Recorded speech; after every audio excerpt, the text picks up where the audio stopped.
introduce two other people. So we were talking about employment. So I'm going to introduce first Jahan. I'm looking for you here. So Jahan, there we are. So United Spinal Association of Georgia has an adaptive video gaming and esports program, which we call NERV. So Jahan is our community outreach person for NERV, and we contract with her and her in the company called Ghost Gaming uh, for running our program, and they have they look at gaming for good, and there's this concept called scholastic esports, which helps bring kids into career paths. So I'm going to have John speak more about that, um, because we've been working to take some of our systems and put them in. We're trying to get some in at Grady Hospital so that the folks, when they're in rehab, can start playing games, enjoying themselves, and then learn ways in which they could take their gaming and find a career from it. So, Yeah, John. hey guys, I am Jihan Johnston. I am the Community Impact Manager for Ghost Gaming, as well as just making sure that there are strong community initiatives here at Nerve Gaming and Esports. And so what we do is really just shine light, and then also our major thing is to help build community for those that are paraplegics. We have a free Discord. We host game nights on Tuesday at 6 p.m. every day, every week at Eastern Standard Time. And it's listening to these conversations, it really ties into a lot of the things that you all doing in the work. With number one, building safe spaces and community for those that are going through these tremendous experiences in life and these big transitions. And so allowing them to see other people and other avenues of encouragement, enlightenment, but also ways to work together and have that encouragement. So we just actually had somebody, we have a race car participant within our group. And so we were able to display Nerve Gaming this weekend at a national race car event. And so one of the things is more just really informing our communities, the general public, of which I like to say on the importance of just the Nerve community for, understanding that there is gameplay, there is gaming for good when it comes to these communities. I've also, in the state of New York at York College last April, did a gaming and gun violence awareness program to where we were educating the youth from New York all the way down to DC on the importance of gaming and the careers that fall with it. So we want to also leverage the opportunity for people to understand that there is a place within the gaming space for them. One of the things that Xbox and PlayStation has really focused on this year is creating adaptive technology so that those that are not able to physically use their hands or movements have adaptive gaming equipment so that they can feel part of the community and don't feel like outsiders. I think one of our major things here is that we want to focus on implementing this not just with spinal cord injury individuals, but using it for all disabled communities. And so Mitch talks about the importance of scholastic esports. And for those that do not know, scholastic esports is addressing the needs of students in K through 12 education. And so leveraging that to meet students where they are at. As a former special education director, I think this is an important way to help close those digital equity gaps by leveraging scholastic esports to not only build community, but to also help with the cognitive ability of others, as well as being able to help them from an academic lens, because there are over about 500 colleges and universities just here within the United States, probably about 1,300, I apologize, that are offering gaming and esports as either a way of a career pathway, a degree offering, as well as being able to get full rides or scholarships to universities. And one of the things, because I sit on both the professional and the scholastic side, one of the things that is lacking are those that are, paraplegic or have a certain disability. And so one of the things that we're working on this year is really being an advocacy for those different types of communities so that they can understand the different outlets that are available to them. And what I love is that we are actually a global entity. We're not just here in Atlanta, we have individuals from all over, and we're looking for ways to collaborate with the community to not only spread awareness, but actually leverage this as a way to, boost confidence, boost the morale, but really get people involved and understand that you can leverage gaming for good for those that are having a hard time or, being reintroduced into society in a way that they were never a part of. So that's a little understanding and a viewpoint of what we are doing here at Nerve. I would love to connect with you all. I do think that there is a leverage of using gaming because a lot of times gaming is helping those with therapeutic opportunities, but then also I do a motivational Monday quote every day on our page because one of the things that I have learned, because I do have a mother that is disabled and in a mechanical chair, and sometimes it is hard. And so how can I motivate those that are not like me, but really bring inclusivity truly within the world? And that's what we're doing is leveraging esports to build inclusivity and as well as community. So that's a little insight of what we're doing here at Nerve and Ghost. We are actually going to have on Ghost side, we're working on it right now, to have our first ever paraplegic content creator that will be representing the community, but then be put on a global stage and have backing from Ghost, which is a large lifestyle content gaming organization. So where we're not just having general players, but we're having inclusive players of all backgrounds. Thank you very much. Thank you very much. And now I want to introduce Danielle Reed because Danielle has a company called Accessible Suites.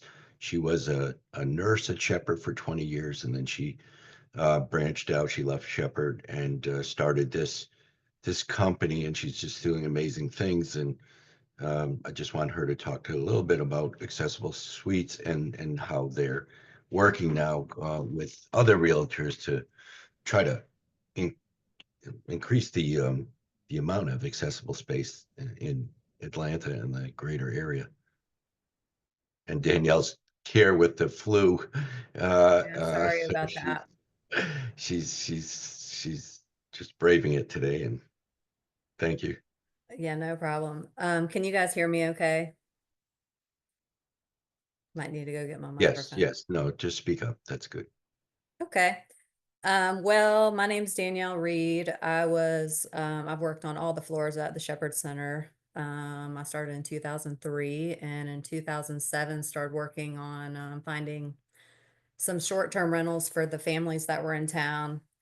I can relate to, I mean, not personally, but I know what you guys are going through in a lot of ways. As far as the housing shortages and the work issues, and I mean, there's just so many things that that most people just don't even think about.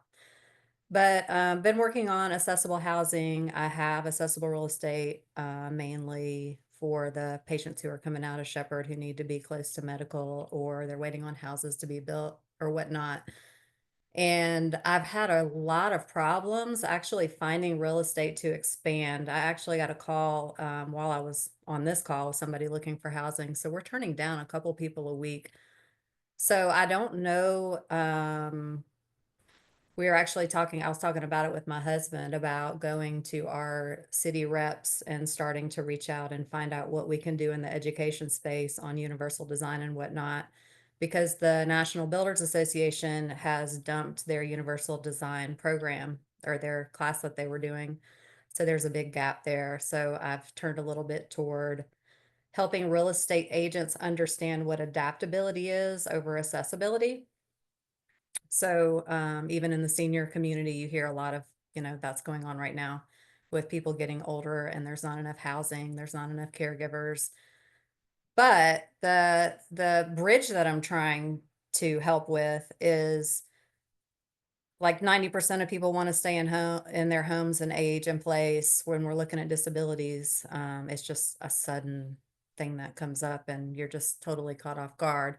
So we're looking more into letting real estate agents understand what adaptability is, because when they say that there's not enough housing, there's not enough handicap accessible housing and whatnot, well, there's not. And you guys really don't want to go into a house that's already designed for someone else.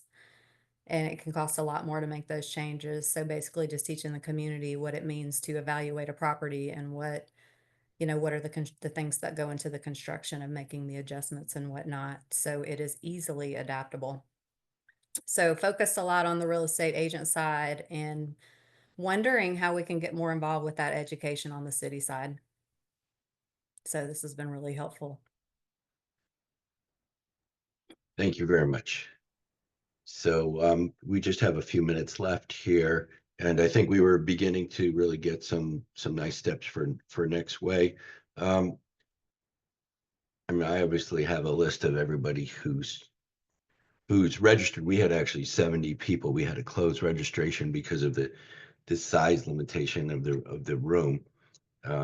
We had about 32 people here most of the day, and I think we had the right people here, which is more important than having even 100 people. So I think we've got a lot of organizations, a lot of people represented, and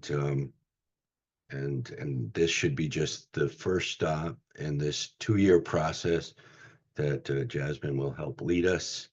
And there were other representatives besides Representative Clark and Cummings who had RSVP'd. So what we'll do is we're going to put all this stuff on YouTube and on our website, and I'll share links to the whole list of 70 people, and this will live on. And I hope you all were taking notes and looking in the chat and clicking on all those links or copying them. I'll talk with Audrey after this about how to preserve that and maybe share at least the links and resources that came up once again when I send out that list to everyone who's registered. So with that, we have a few minutes if anyone has any final comments they would like to make for the good of the group. Just feel free to speak up. You just unmute yourself and speak up.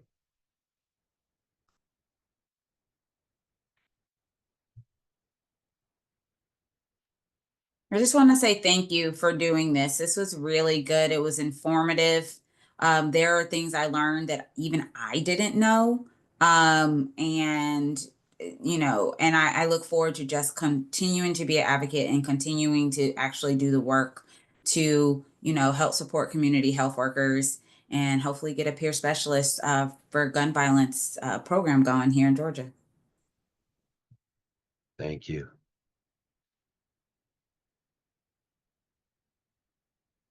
And people are sending their thank yous and echoing things in the chat. So if that's it, I want to thank you all for being here today and making this possible, and really look forward to working with all of you again as we move this legislation, once we kind of figure out the strategy. I'd love to be part in United Spinal Association, be part of creating a pilot program in conjunction with Ivy. I think we've already started it, with Eddie being there, and we have grants that we've written. We haven't heard back from yet, but we will, look for some grant funding so to kick us through the next couple of years until we could get some official reimbursement. So I'd love to be able to start giving our peer mentors at least stipends for travel.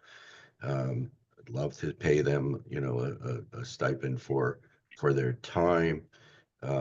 Right now, we give backpacks to people when we visit them in the hospital. Eddie goes out of his way and he augments those backpacks with a lot of goodies. So I'd like to be able to create, nice extra gifts to put in those backpacks when we visit people, because it's a nice touch to get some extras when you're in the hospital. I visited somebody this Sunday, and their hospital rooms could be stark, and having someone bring you some gifts or some extra nice treats is a nice uplift. So thank you all. Thank you so much, Dr. Tepper. You're welcome. Thank you, Natasha, for being here. Thanks, Doc. Thanks, Shine. Keep shining. All right, you too, man. Everybody have a good day. Take care. You too. Appreciate you guys for helping out, giving your input, and even just caring to try to fix some of the ongoing issues throughout the community for gun violence victims. I appreciate everybody. I sincerely do. Thanks, Eddie. Thank you, Eddie. Thank you all for letting me share. Have a great day. It was an honor. Thank you.